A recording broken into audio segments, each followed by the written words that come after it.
Municipal ఎన్నికల్లో అభ్యర్థుల ఎంపిక పార్టీ నేతలకు కత్తి మీద సాము. ఆయనకు టికెట్ ఇస్తే ఈయన కలక, ఈయనకి ఇద్దామంటే ఏమో ఆయన ఒప్పుకోరు. ఇది ఇప్పుడు మున్సిపాలిటీలో జరుగుతున్న రాజకీయం తీరు. పార్టీ కోసం ఎంతో చేశాం, మాకు కాకపోతే ఇంకెవరికి ఇస్తారు అంటూ నేతలు పట్టుబడుతుండడంతో ఇక ఎవరికి టికెట్ ఇవ్వాలో తెలియని పరిస్థితి నెలకొనుంది.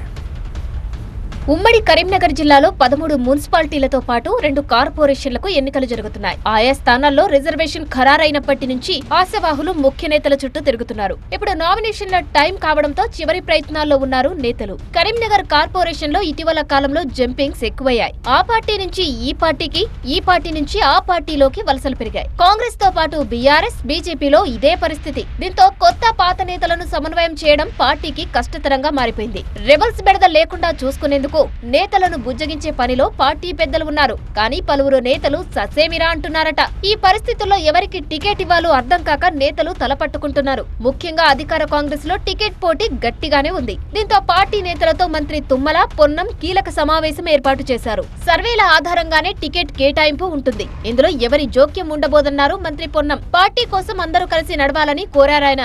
అక్కడ ఎటువంటి కాంగ్రెస్ ప్రచారం తప్ప అభ్యర్థుల చర్చ రావద్దు. అభ్యర్థుల చర్చకు సంబంధించి స్క్రీనింగ్ కమిటీ చైర్మన్ గా తుమ్మల నాగేశ్వరరావు గారు ఎవరి పట్ల వివక్షత చూపెట్టకుండా సర్వే ఆధారంగా, గెలుపు ఆధారంగా అంతిమ నిర్ణయం వారే చేస్తారు. ఎవరు కూడా మేమెవ్వరం కూడా దాంట్లో జోక్యం చేసుకునేటువంటి పరిస్థితి ఉండదు అనే మాట కూడా సందర్భంగా మనవి చేస్తూ మన లక్ష్యం కాంగ్రెస్ పార్టీ గెలుపు. టికెట్ల విషయంలో తప్పుడు ప్రచారాలు నమ్మవద్దన్నారు మంత్రి తుమ్మల నాగేశ్వరరావు.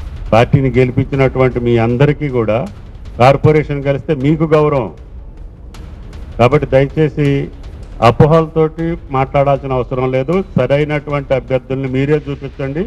మీరు చూపించినటువంటి అభ్యర్థులకే పిసిసి రికమెండ్ చేస్తుంది. ఇక బీజేపీ, బీఆర్ఎస్ లో కూడా టికెట్ కోసం పోటీ గట్టిగానే ఉంది. ఈసారి సమయం కూడా తక్కువగా ఉండడంతో రెబల్స్ కు నచ్చు చెప్పడం కష్టతరంగా మారిపోయింది. బీ ఫామ్లు చేతికి వచ్చే వరకు కూడా ఆశావాహుల్లో క్షణక్షణం ఉత్కంఠే.